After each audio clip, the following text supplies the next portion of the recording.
This is the Jim Pfaff Show. Folks, if you followed us in the last segment, you know how important I think it is that we stay in the battle and that we push hard, because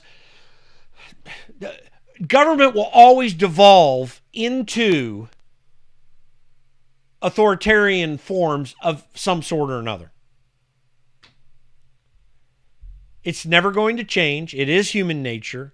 And it's also human nature sometimes to give in and want to, do my own thing and let them do their thing. And that's what happened in Venezuela.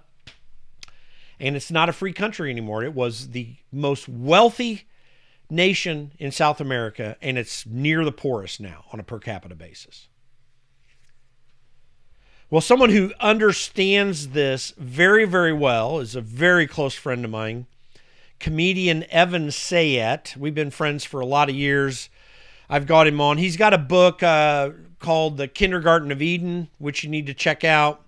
Also, The Woke Supremacy, which we're going to touch on today, both of which you can find on Amazon. And Evan, I'm glad you took a little time out of your Saturday to join us today. Thanks. No, always my pleasure, Jim. How are you? I'm well. Hey, Evan, we're at a crossroads in this country right now, I think. Do you disagree with me, by the way, with my analysis that there are certain dynamics taking place right now in our government and culture that has the potential to lead us down the path of Venezuela? Am I going too far with that? Oh, I don't know that you're going far enough. We have a conflict of visions, as Thomas Sowell would call it, and the two sides are diametrically opposed and mutually exclusive. See, that wasn't the case 50, 60 years ago and prior to that. Both sides agreed on certain things, and one of them is that America is great. We had differences then in how to make America even better. But we now have a party and a movement that not only doesn't believe America is great, but is the cause of every ill and every evil the world has ever known. And this comes from a very simple idea, which is that if success is the cause of other people's failure, in other words, if the world is zero sum, then the way that you prevent failure is by preventing success. And that's what the left believes. The left believes that the success of the United States was A, ill-gotten, and B, because we are so successful in a zero-sum game, we are the cause of all the failures around the globe. So the way that you make a more equitable world is by undermining America. So we have the two sides, one that believes rightly that all ships rise with the rising tide, and the better America does, the better it is for everyone. And the other side believes that the more successful America is, the worse it is for everybody else, and therefore their job is to undermine us. Well, but this is actually a very recent phenomenon, at least in terms of the way that we're seeing it play out right now. And obviously there were people that thought this way in the late 50s and 60s, a bit through the 70s, although it seemed to subside just a little bit maybe. But somehow there was a breaking point, a straw that broke the camel's back. How did that take place in your opinion? Yeah. Oh, it's not my opinion. My opinion is fact, all right? Don't say in your opinion. Everybody else has an opinion. I have fact, all right? But what we're witnessing is the culmination of the 60s radical revolution. Now, they did not hide who they were. They literally declared war against America with the people we called the radicals. If you remember Bernadine Dorn and her husband, William Ayers. Really close friends and mentors of Barack Obama. Yeah, I remember them. Indeed. Okay, indeed. Well, in the 1960s, Bernadine Dorn, one of the founders of a terror group, a murder group called the Weather Underground, approached the bank of microphones and said, "Hi, I'm Bernadine Dorn, and I'm going to read to you a declaration of war." And the radicals declared war, and they committed acts of war. They murdered people. The radicals kidnapped people. They raped people. They killed cops. They set off bombs, and they sought to foment a revolution. What happened was their revolution failed. And the reason it failed was because back in the 1960s, they couldn't find anybody from the great generations who wanted to join their socialist movement, because they had either fled socialism, Hitler's National Socialism, or Stalin's Soviet Socialism, or they had gone to war in the U.S. uniform to defeat those things and saw how horrible they were. And so they came back to America, and even as the troubles that America had, even then, people knew how great America was. In my book, The Woke Supremacy, I tell a story about Muhammad Ali, the boxer Muhammad Ali. Now remember, this is a black man from the still then Democratic Party-controlled Jim Crow South. This is a black man who had already long converted to Islam. So you're talking about a black Muslim man from the Jim Crow South, and he went over to train for a fight in Africa. And he spent weeks and weeks training over there. And when he came home, the reporter said to him, they said, "Muhammad, what did you think of Africa?" And he said, quote, "Thank God my granddaddy got on that boat." So even a black Muslim man in the 60s knew how great America was. They couldn't get anybody to join their violent and bloodthirsty revolution. By the way, these radicals were bloodthirsty. At the very first meeting of the terror group, the Weather Underground, they took time out to cheer Charles Manson. Because Charles Manson, if you recall, was not only bloody, but if you remember the phrase helter skelter, well, what that means is an apocalyptic race war. And they were seeking to create a race war in America to pit us against each other, to divide and conquer. Well, they couldn't get anybody to join their revolution. So they went kind of underground. They went on this movement called the Long March Through the Institutions, where over the next 30 years, they took over the schools and they turned them into their Ministry of Indoctrination. They took over news and entertainment and turned them into their ministries of propaganda. Now they have the ministries of truth, Twitter and Facebook. And they took this time to indoctrinate successive generations into their cult of hate. And it was Mark Rudd, another bloodthirsty, mentally ill, evil 60s radical, who said, the true flowering of the 60s will come in the 90s when we've taken over the institutions. Well, Jim, he was wrong only because he missed the obvious. Once you have the institutions, you then need to use them to raise your social justice warriors, to raise your warriors. You know, Hitler could take over the institutions, but then he needed the time to create Hitler Youth. Lenin could take over the institutions, but then he needed time to create his young pioneers. So they needed one more generation. So from the 60s to the 90s is 30 years. What's 30 years from the 90s? It's now. It's now, which is why they're no longer hiding the fact. This is why they are now, you know, they wouldn't call themselves socialists 5 years ago, 10 years ago, 20 years ago. They wouldn't call themselves, they wouldn't call for revolution. Bernie Sanders says join the revolution. He calls it the revolution. Yeah. Even 10 years ago, Barack Obama knew he had to call it fundamental change, fundamental transformation. He couldn't use the word revolution yet. Yep. But they've gotten to the point where enough of their social justice warriors have been brainwashed into hate that they feel they're ready for the fight. And they are seeking to overthrow this government and replace it with their socialist utopia. Well, and I'm talking with my friend Evan Sayet. You can go to his website, evansayet.com. That's Sayet, evansayet.com.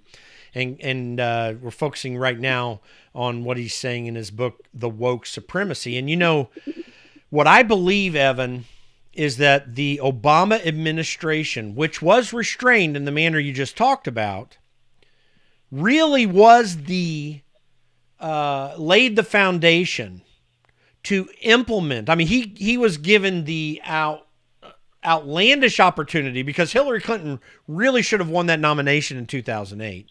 He was given the outlandish and unexpected opportunity to implement Bernadette Dorn and William Ayres and Weather Underground's way of thinking. And he did lay that foundation. Indeed. And look, he weaponized our government against his own people. You know, he weaponized the FBI. He weaponized the IRS against those who did not possess the supreme trait of wokeness. He used our own government against us. And the only reason he didn't do more was because it was so obvious that Hillary Clinton was going to win, that why should he make the frogs jump? Let Hillary close out the revolution. And so when she lost, now they're not wasting any time finishing out the revolution, and they're already turning. Look, he wants the IRS to now have control of our bank accounts. He's trying to take over private property. They're trying to, in every aspect, they are using the government to advance their revolution and to weaponize our government against the people. And this is a fundamentally absurd notion in American polity, because we have always been a country that has had people of different political opinions. There's always been at least a binary choice at the election from the mid-19th century on. And those choices had differences of opinion, but even though they weren't always entirely faithful to it, still saw the Constitution as an anchor to where we needed to go and be as a country. Even John F. Kennedy had that ideal about him. And that has all been washed away. And Republicans are weak-kneed in their response to it, in my opinion. Well, they're weak-kneed for several reasons. One is when you have people who are career politicians, they, as you well know, I mean, who am I telling this to? But when you have people who have been there for 20, 30, 40 years, who still see the institutions as what they were, who still want to be like John McCain, collegial, who still want to play by the rules, who don't recognize that the other side is playing by Alinsky rules, and we're playing by biblical rules and constitutional rules. And evil always has an advantage over good, because good is constrained by its goodness. Good is constrained, in our case, by the Constitution and by the Bible, whereas evil is constrained by nothing. And if you look at the Democratic Party, they are constrained by nothing. There is nothing they won't say. They'll accuse an innocent man of sexual assault to keep him off of the Supreme Court. They'll target a 16-year-old Catholic kid from Covington, Kentucky, for wearing the wrong color hat. They will kill cops. They will have. There is nothing that constrains a Democrat, but there are still things that constrain us on our side, and we have to recognize that in war, sometimes the rules don't apply. Sometimes you have to do things at war that you wouldn't do when you're at peace. And until we recognize, our side fully recognizes that not only is the left at war against us, but this is why I wrote the book. It's a supremacist movement as frightening as Hitler, as frightening as Stalin and Lenin. And let me explain, because this is not hyperbole. No. The definition of a supremacist movement is not one in which somebody has misgendered a plastic toy potato. All right? If you have a Mr. Potato Head, that's not a supremacist society. The definition of a supremacist movement is one in which they seek to create a world in which all rights, protections, and opportunities belong only to those who possess a particular trait. Now, typically because of the Nazis, and frankly, because of the history of the Democratic Party.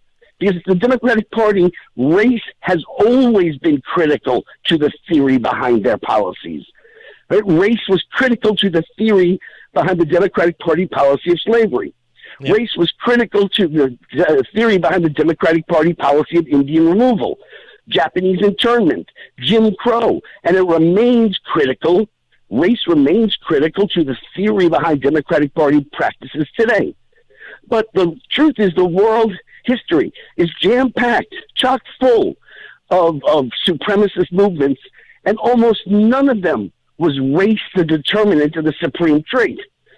So, Jim, if I'm not filibustering, let me just go on for a moment. Right now, there are 3 significant supremacist movements on the planet.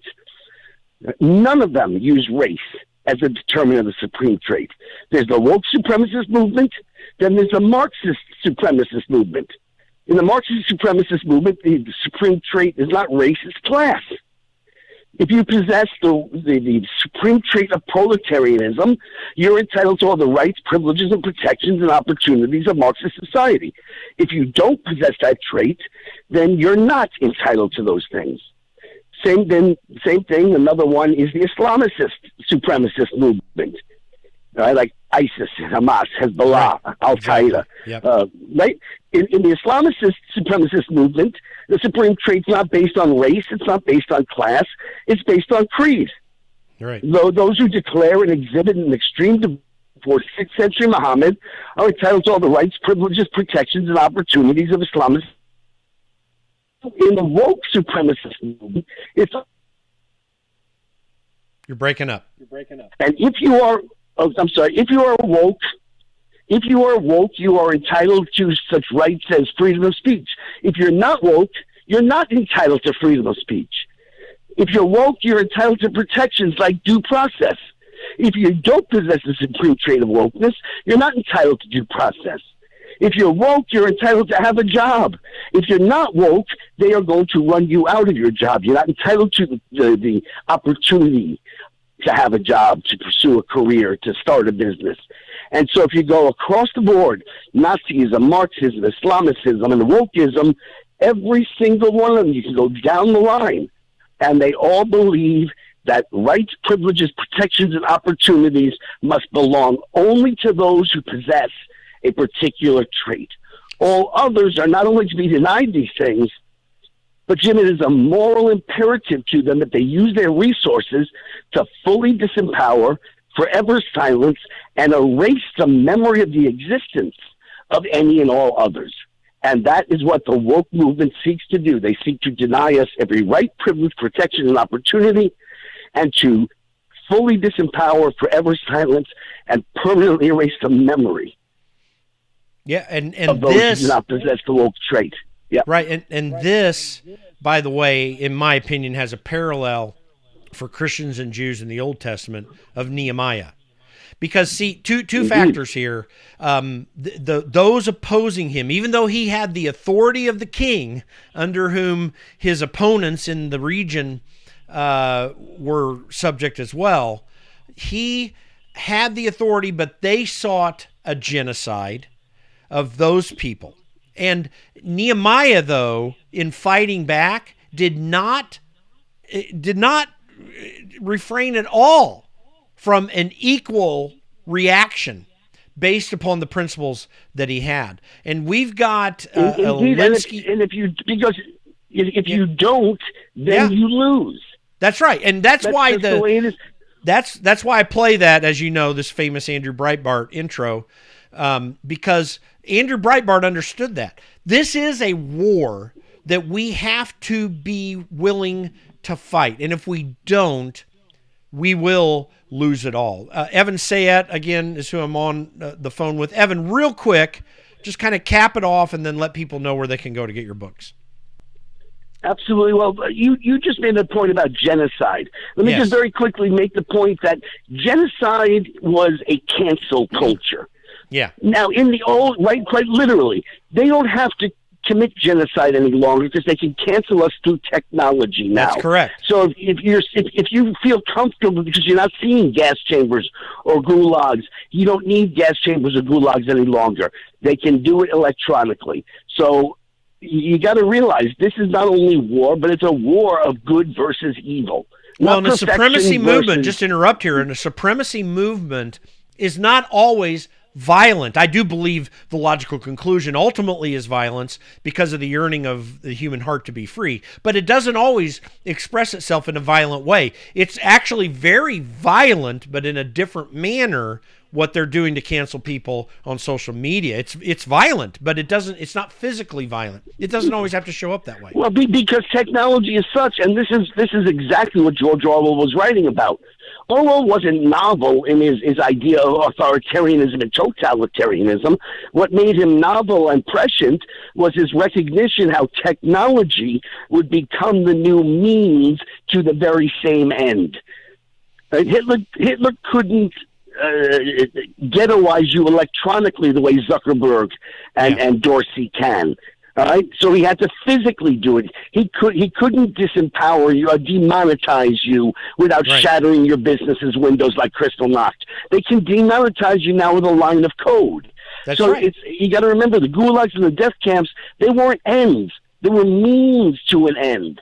And this new supremacist movement has less obvious, less bloody, but more efficient means to the same end.